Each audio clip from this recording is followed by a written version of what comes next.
सोचिए, आप अभी ये वीडियो अपने फोन या लैपटॉप पर देख रहे हैं। आपको लग रहा होगा कि इंटरनेट किसी सैटेलाइट से सीधा आपके मोबाइल तक आ रहा है, लेकिन हकीकत जानकर आपके होश उड़ जाएंगे।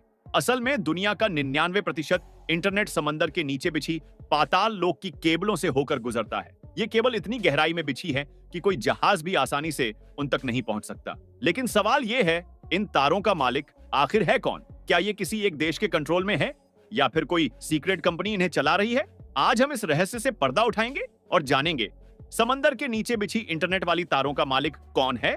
तो वीडियो को आखिर तक देखना, क्योंकि ये कहानी उतनी सीधी नहीं जितनी दिखती है। एक, इंटरनेट का जाल, असली चेहरा। ज्यादातर लोग मानते हैं कि इंटरनेट किसी स्पेस सैटेलाइट से आता है, लेकिन सच ये है कि सिर्फ 1% इंटरनेट सैटेलाइट से आता है।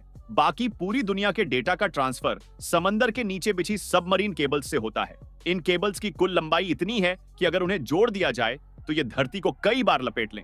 2, ये केबल्स होती कैसी हैं? ये पतली दिखने वाली तारें असल में बहुत ही हाईटेक होती हैं। इनके अंदर फाइबर ऑप्टिक तारें होती हैं जो लाइट सिग्नल्स के जरिए डेटा भेजती है। बाहर से इन्हें मोटी परतों से ढका जाता है ताकि शार्क, मछलियां या जहाज के एंकर इन्हें नुकसान न पहुंचा सकें। इनका व्यास लगभग गार्डन हॉज जितना होता है। 3, कहां-कहां फैली हैं ये तारें?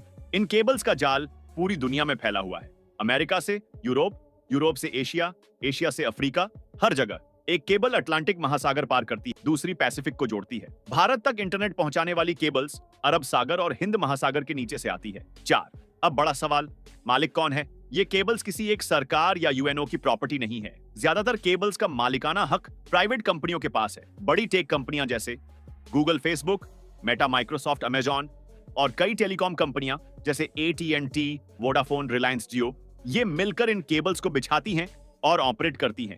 यानी जिस इंटरनेट का आप इस्तेमाल कर रहे हो वो असल में कॉर्पोरेट जायंट्स के हाथों में है। 5, पैसा और पावर का खेल। ये केबल्स बिछाना बहुत महंगा काम है। एक एक प्रोजेक्ट की लागत अरबों डॉलर में होती है, इसीलिए कोई भी अकेले इन्हें नहीं बिछाता। कई कंपनियां मिलकर पैसे लगाती हैं, फिर वो तय करती हैं कि कौन कितनी डेटा क्षमता, बैंडविड्थ का इस्तेमाल करेगा। मतलब साफ है, जिसके पास पैसा है उसके पास इंटरनेट की नसें हैं। 6, खतरे और जासूसी का डर। अगर किसी देश की केबल कट जाए तो पूरा इंटरनेट ठप हो सकता है।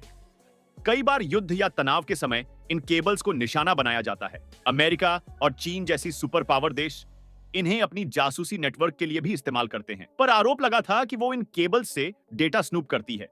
NSA, अमेरिका की एजेंसी। भारत का रोल, भारत के पास अपनी कुछ सबमरीन केबल्स हैं, लेकिन ज्यादातर विदेशी कंपनियों के साथ पार्टनरशिप में। मुंबई, चेन्नई और कोच्चि जैसे शहर इन केबल्स के हब हैं।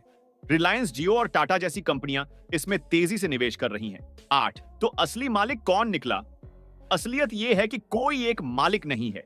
हर केबल अलग अलग कंपनियों और देशों के कंसोर्टियम के पास है। लेकिन सच ये भी है कि गूगल और फेसबुक जैसी कंपनियां धीरे धीरे ज्यादा कंट्रोल हासिल कर रही हैं। यानी डिजिटल दुनिया की नब्ज अब कॉर्पोरेट पावर के हाथ में है।